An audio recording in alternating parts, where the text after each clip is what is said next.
So हाम्रो यो file चाहिँ त यो फाइल चाहिँ लेस देन 800 KB हुनुपर्छ। यो एउटा फ्रन्ट ठिकै छ, अरु दुईवटा चाहिँ प्रब्लम भयो हैन। So again we have to open this parts. मैले एमएस पेन्टबाट यसलाई अब रिसाइज गरे।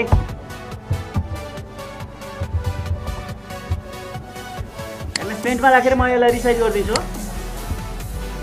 यो यसलाई रिसाइज गर्नु पर्यो। सो रिसाइज पिक्चर्समा गए। यो कति छ 3000 छ भनेपछि 1200 जति गराइदियो भने साइज हुन्छ होला।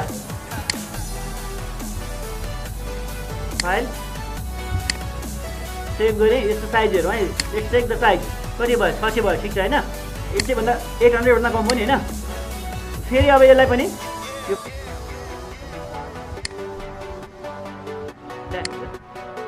1600 लाई 1200 गरेर है अब। Okay save गर्दियो। सो 500 भयो। अब सबै लेस देन 800 पनि भयो। हाम्रो डकुमेन्टहरु सबै रेडी भयो हैन। Now we have to search the domain. अब डोमेन सर्च गर्नु भने चाहिँ अघि हामी सर्च त गरिसकेको थियौँ, केही फरक पर्दैन। सो के अरे SNIRMAN हैन .com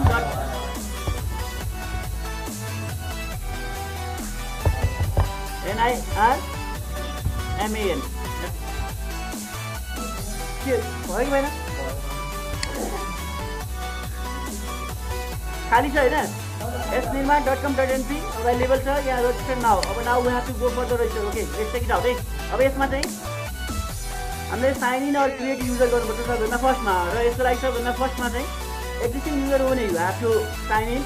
जस्तै मेरो केसमा भन्यो भने यो मैले साइन इन गर्न सक्छु। तर मैले यहाँ साइन इन गरेँ भने यो डोमेन चाहिँ मेरो अन्डरमा बस्छ है। सो म अहिले गर्दिनँ। Create user.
ल thank you for registering. Please check your email to activate भन्यो हैन।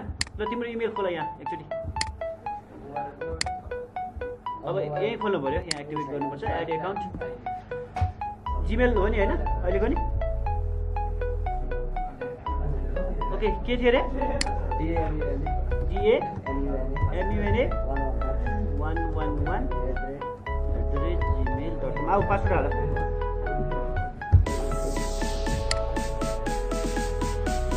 ओके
यति गरिसकेपछि डोमेन रिक्वेस्ट फर्म भनेर आयो है। एउटा snirman.com.np भनेर आयो। नेम सर्भर कुन नेम सर्भरमा होस्ट गर्ने भन्छ।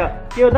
ns01.000 webhost.com यहाँ के गर्ने सेकेन्डरी नेम सर्भरमा ns02.000 webhost.com गर्ने त्यसपछि एडमिनिस्ट्रेटिभ कन्टेन्ट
सेभेन कन्टिन्यू अब 7 कन्टिन्यू गर्दाखेरि required document samples for company organisation डोमेनलाई के चाहिन्छ भनेको छ हैन copy of registration cover letter यसले भनेको छ है त्यो डकुमेन्टहरु पनि सो अब हामीले अट्याच रिक्वायर्ड डकुमेन्ट के अट्याच गर्ने भन्दाखेरि यहाँ हेर सिलेक्ट गर्ने हैन के हो त कभर लेटर चाहियो रजिस्ट्रेसन चाहियो एडिसनल डकुमेन्ट भनेको छ नि कभर लेटर सिलेक्ट गरौँ है मैले कभर लेटर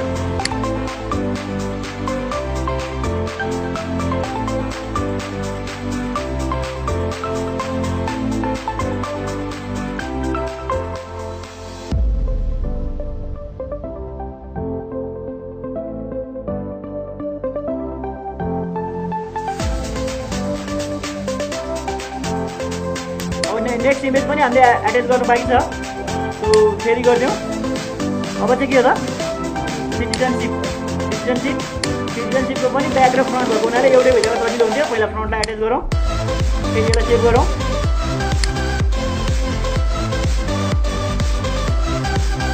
देन अब यसपछि फेरि अर्को एउटा पनि एटेच गर्नु छ हामीलाई सिटिजनसिप फेरि अब यसलाई ब्याक हैन ब्याक गरौँ हामी सेभ इमेज गरौँ